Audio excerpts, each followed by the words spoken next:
Hi friends, welcome to Selviyum Samayalum. நம்ம இன்னைக்கு பார்க்க போறது ரொம்ப ஈஸியா நல்ல டேஸ்டா சப்போட்டா பாயாசம் செய்ய போறோம். அதுக்கு முன்னாடி நம்ம சேனலை புதுசா பார்க்கறவங்க மறக்காம சேனலை Subscribe பண்ணிட்டு அப்படியே பக்கத்துல இருக்க பெல் ஐகானையும் பிரஸ் பண்ணிக்கோங்க. வாங்க இப்போ எப்படி செய்யலாம்னு பார்க்கலாம். இப்போ ஒரு panல 4 கப் பால் சேர்த்துக்கிறேன். இது 1 லிட்டர் பாக்கெட் பால் தான்.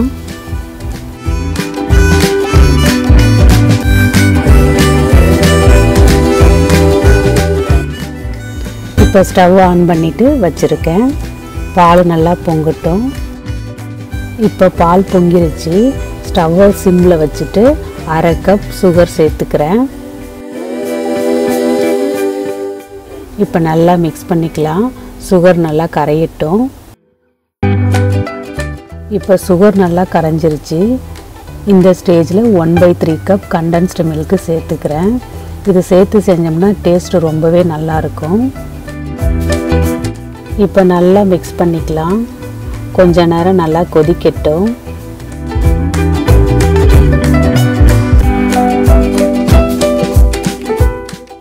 இப்போ பால் நல்லா கொதிச்சு திக்காயிருச்சு. இந்த ஸ்டேஜில் 1/4 டீஸ்பூன் ஏலக்காய் தூள் சேர்த்துக்கிறேன். கலருக்காக ஒரு பிஞ்சு குங்குமப்பூ சேர்த்துக்கிறேன். இது ஆப்ஷனல் தான். இப்போ நல்லா மிக்ஸ் பண்ணிக்கலாம். பாருங்க நல்லா கொதிச்சு திக்காயிருச்சு. இப்போ ஸ்டவ் ஆஃப் பண்ணிட்டு நல்லா ஆற வச்சுக்கலாம். இந்த டைமில் நம்ம முந்திரி திராட்சை வறுத்துடலாம். இப்போ ஸ்டவ்வில் ஒரு கரண்டி வச்சுருக்கேன். இதில் 2 டேபிள் ஸ்பூன் நெய் போட்டுக்கிறேன். இப்போ 15 முந்திரி பருப்பு சேர்த்து லைட்டாக வறுத்துக்கிறேன்.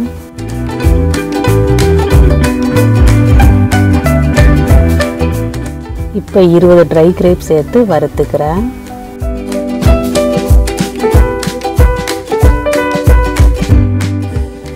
இப்போ நம்ம ஆற வச்சிருந்த பாலில் கொட்டிடலாம். இப்போ நல்லா மிக்ஸ் பண்ணிக்கலாம்.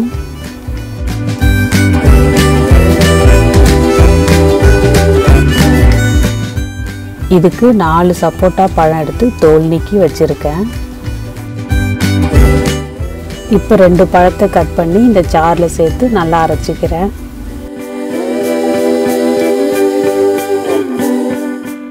இப்போ அரைச்ச பழத்தை ஆற வச்ச பாலில் சேர்த்து நல்லா மிக்ஸ் பண்ணிக்கிறேன்.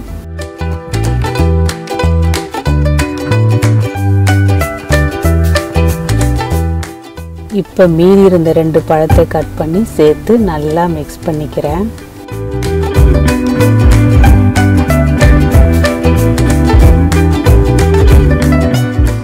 இப்போ நல்லா மிக்ஸ் ஆயிடுச்சு. இதை நம்ம அப்படியேவும் குடிக்கலாம். டேஸ்ட்டு ரொம்பவே நல்லா இருக்கும்.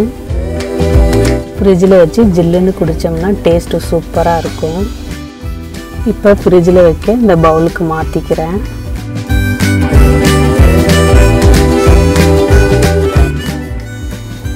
இப்போ மூடி 2 மணி நேரம் ஃப்ரிட்ஜில் வைக்கிறேன். இப்போ 2 மணி நேரம் ஆயிடுச்சு. நான் ஃப்ரிட்ஜிலேருந்து எடுத்துகிட்டு வந்துட்டேன். இப்போ ஓப்பன் பண்ணி பார்க்கலாம்.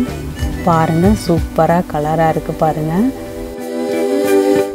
இப்போ ஒரு பவுலுக்கு மாற்றிக்கிறேன். பாருங்கள் ரொம்ப சூப்பரான கலர்ஃபுல்லான சப்போட்டா பாயாசம் ரெடி ஆயிடுச்சு. இதை ஜில்லுன்னு குடிக்கும் போது டேஸ்ட்டு ரொம்ப அட்டகாசமாக இருக்குது. நீங்களும் செஞ்சு பாருங்கள். செஞ்சு பார்த்துட்டு எப்படி இருக்குன்னு கமெண்டில் சொல்லுங்கள். இந்த வீடியோ உங்களுக்கு பிடிச்சிருந்ததுன்னா லைக் பண்ணுங்கள், ஷேர் பண்ணுங்கள். நம்ம சேனலை மறக்காமல் Subscribe பண்ணிக்கோங்க. அப்படியே பக்கத்தில் இருக்க பெல் ஐக்கானையும் ப்ரெஸ் பண்ணிக்கோங்க. தேங்க்யூ.